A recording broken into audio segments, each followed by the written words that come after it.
Owner Association and Jammu Bloor Owner Association and Jammu Katra Welfare Tourism Association में 6 association का मैं chairman हूँ। आज हमने परविंदर सिंह हैप्पी को एडवाइजर बनाया। ये कोई इलेक्शन वगैरह में या किस तरह आपने सब हमने प्रेसिडेंट मिलके इनको एडवाइजर बनाया। परविंदर जी, कितनी बड़ी चुनौती रहेगी आपके सामने? देखिए, जो मैंने पहले ही कहा कि हमारे जम्मू कश्मीर में जो टूरिज्म है उसकी ट्रांसपोर्ट की भी बड़ी भूमिका रहती है उसमें। अगर मैं टूरिज्म इंडस्ट्री की बात करूं तो हमारे ट्रांसपोर्ट की बहुत बड़ी भूमिका है उसमें। तो आज जो जिम्मेवारी मुझे हमारे चेयरमैन साहब ने और बाकी प्रेसिडेंट साहबान ने यहाँ दी है, तो मैं आपके माध्यम से ये बताना चाहूँगा कि चैलेंजेस तो बहुत ज़्यादा हैं, लेकिन हम उसको एक पॉजिटिव मोड में आके एड्रेस करेंगे। सबसे पहले मैं आपके माध्यम से ये बताना चाहूँगा कि हमारे ट्रांसपोर्टर बड़ी मुश्किल दौर से गुजरे हैं। जैसे आप सब जानते हैं, कोविड का जो 2 साल का जो समय रहा, उसमें सबसे ज़्यादा इफेक्ट जो हमारी ट्रांसपोर्ट इंडस्ट्री में रहा। बहुत मुश्किल था बसों की और अपने ट्रांसपोर्ट की जो हमारी EMI ट्रांसपोर्ट डिपार्टमेंट में, चाहे वो ट्रांसपोर्ट कमिश्नर है, चाहे प्रिंसिपल सेक्रेटरी ट्रांसपोर्ट है और RTO साहिबान हैं, उन सबको हम मिलेंगे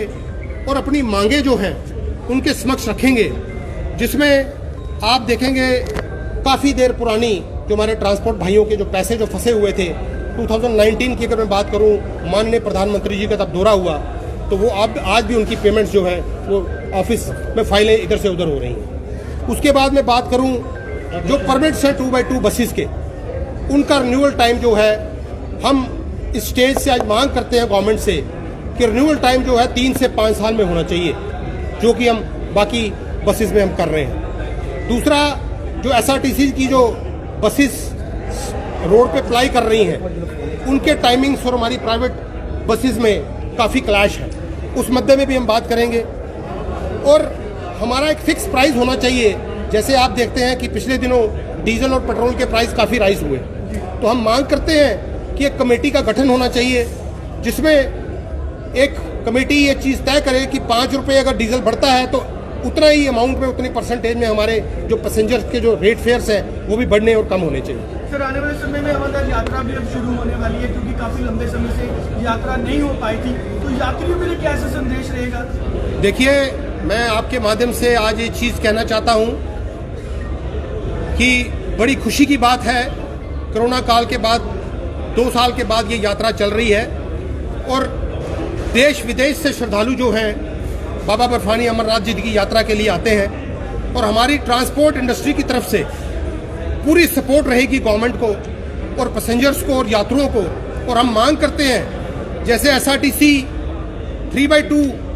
बसेस को सेवा ले रही है, हम कहते हैं कि हमारी जितने भी टेम्पो ट्रैवलर्स हैं 2x2 इनवाइट किया जाए, ताकि हम अच्छी सुविधाएं दे के एक अच्छा मैसेज पूरे हिंदुस्तान में भेजें कि जम्मू कश्मीर में जो ट्रांसपोर्ट इंडस्ट्री है और जो भाईचारा है वो एक श्रद्धालुओं के प्रति अच्छी भावना रखता है। परविंदर जी, आपसे जानना चाहेंगे कि आप सबसे पहले किन मुद्दों पे काम करेंगे, क्योंकि ट्रांसपोर्ट लाइन की बात करें तो काफ़ी ज़्यादा मुद्दे हैं, सबसे पहले किन मुद्दों पे काम किया जाएगा आपके द्वारा? देखिए महेंद्र जी, अभी मैं आपको बता दूं कि आज ही मुझे इन्होंने जिम्मेवारी लगाई है। आने वाले टाइम में ये मेरे सारे सीनियर साथी हैं, महेंद्र सिंह जी हैं, ये जम्मू पूंछ के प्रेसिडेंट हैं, चेयरमैन साहब हैं, मैं इनके साथ बैठूंगा और एक हम रणनीति बनाएंगे, एक मेमोरेंडम ऑफ डिमांड्स हम बनाएंगे जो क्रिटिकल बर्निंग इश्यूज हैं, जिसपे ट्रांसपोर्ट इंडस्ट्री को डिस्कस करके गवर्नमेंट के साथ टेकअप करेंगे, जिससे हमारी ट्रांसपोर्ट इंडस्ट्री को फ़ायदा हो सके। आने वाले टाइम में मैं आपको ये बता दूं कि आपने देखा होगा कि गवर्नमेंट की तरफ से रोड सेफ्टी वीक्स बनाए जाते हैं। डोडा, भद्रवाह, किश्तवाड़, रामबन की बात करूं, पुंछ, तिजौरी की बात करूं, आप देखते हैं वहाँ एक्सीडेंट बहुत होते हैं। तो हम सबसे पहला इशू जो है वो ये रखने जा रहे हैं कि पैसेंजर्स की, ड्राइवर कंडक्टर्स की जान की हिफाजत के लिए कुछ ऐसे स्टेप्स लिए जाएं जिसकी वजह से एक्सीडेंट जो हमारे कम हो।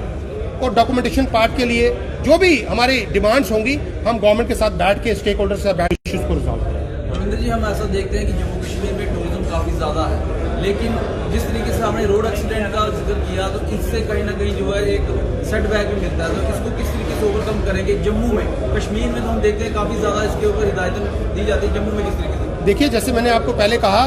कि हम रोड सेफ्टी वीक बनाते हैं सिर्फ साल में एक बार, तो हम स्टेक होल्डर्स के साथ बात करेंगे, हम कुछ ऐसे प्रोग्राम्स ऑर्गेनाइज करेंगे जिसमें safety of passengers, safety of vehicle, safety of owners, safety of drivers और कंडक्टर्स को लेके हम एक प्रोग्राम